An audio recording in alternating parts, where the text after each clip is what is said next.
When a player is picked number 1 overall in the MLB draft, or any draft for that matter, the expectation is always excellence. Here is the career WAR, or wins above replacement, of every player that's ever been taken at the top of the draft. The ones highlighted in yellow are currently active and still adding to their total, but in blue are those who've already retired.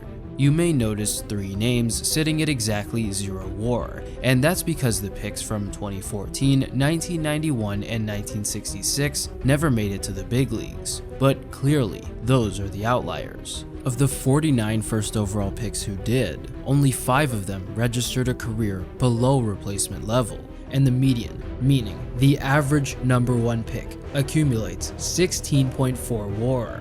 Phil Nevin and Jeff King represent the absolute middle of the pack for top picks in the draft. Nevin played in the MLB for 12 years, was an All-Star in 2001, hit over 200 home runs, and recorded a career OPS 14% better than league average. King only lasted for 11 years and never made an All-Star game, but he did hit 154 home runs, recorded a career OPS right around league average, and provided high defensive value as a utility infielder. Less than 10% of players who make it to the show go on to reach or surpass 16.4 WAR, but that's the caliber of player expected from an average first overall pick. That's why, in the 2017 draft, when Royce Lewis was taken by the Minnesota Twins at number 1, expectations were incredibly high. His scouting report labeled him as a power hitter with incredible speed and a great glove at shortstop. But of course, nothing is certain until the sample size is higher. During his first 3 years in the Twins farm system, he bounced around single A and double A, hitting to an OPS around 750 and showed a good eye at the plate, but a disdain for walks, opting instead to sacrifice on-base percentage for slugging. Before the 2020 season, he was a top 10 prospect in all of baseball and likely would have made his debut that year if COVID hadn't shut everything down. There was nothing he could do but wait until 2021 to show fans what he had to offer at the MLB level, but just 1 month before the start of that season, he tore his ACL, which sidelined him for the next 9 months. He just couldn't catch a break. A combination of bad timing and bad luck caused him to miss what would have likely been the first 2 years of his career, but nonetheless, he had to look towards the future. In 2022, he absolutely tore up the minor leagues, then finally got his promotion on May 6th of that year, and in only the 7th game of his career, got his first taste of stardom. Left field and deep, Royce Lewis with a grand slam! Cannot think of a better way to hit your first major league homer than with the bases loaded at home on a Friday night in front of a big crowd. In the field, he was as advertised, but since the Twins had signed 2021 Platinum Glove winner Carlos Correa prior to the season, they wanted to experiment with Lewis at different positions. On May 29th, Rocco Baldelli put him in center field, the first time thus far he'd played anything but shortstop. However, the Twins skipper could have never imagined the consequences of this decision. Back, still going back. Oh, he made a great catch in center field! And he is wincing after making a tremendous catch and then crashing into the fence. He made the catch, but in the process, partially retore his ACL, forcing him to get another surgery, and yet again, knocking him out for the season. Finally playing again, having so much fun doing it. I didn't care where I played, where I was hitting, not hitting on the bench. As long as I was healthy, being able to have a chance to play, and now it's all over again, so part 2. That takes us to 2023, fully recovered yet again, and ready to make an impact with the Twins. Driven deep to the right field corner, he's hit it hard, and that's gone. It hit the foul pole. 3-run homer in the 3rd, and maybe something more special yet to come. Liner to center field. Farmer around 3rd to tie the game. And the rookie comes through again. It was an electric start, but only a few days later, his demons came back to haunt him. Gets rid of it quickly.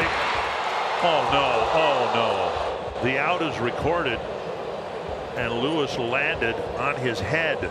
Fortunately, he didn't sustain any serious injury, but this was all starting to get to him.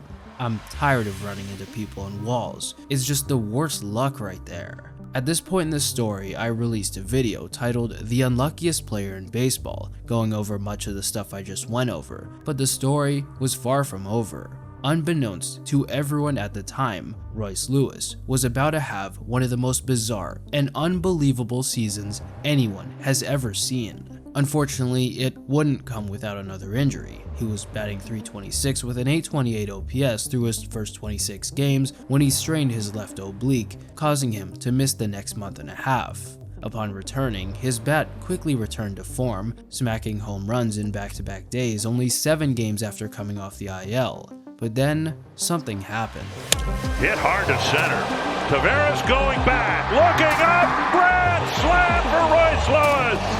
And the 0-1, a swing at a fly ball, left center field, deep in the gap. This ball's got some carry at the track, at the wall. That ball's gone, a grand slam.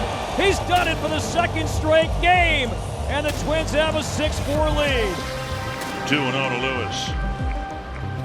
A deep drive to left field. High and deep to left. Another grand slam for Royce Lewis. Well, you just don't know what to say about the streak that this kid is in, and it doesn't look like a fluky streak. It just looks solidly terrific. In the span of 8 games, Royce Lewis hit 3 grand slams. The only players who've done so in a shorter period of time are Lou Gehrig in 1931 and Jim Northrup in 1968, but neither of them were rookies. He didn't stop there, however, since only 2 weeks later, he would yet again find himself at the plate with the bases loaded. Just throw it down the middle, he can't hurt you. A high fly to left field.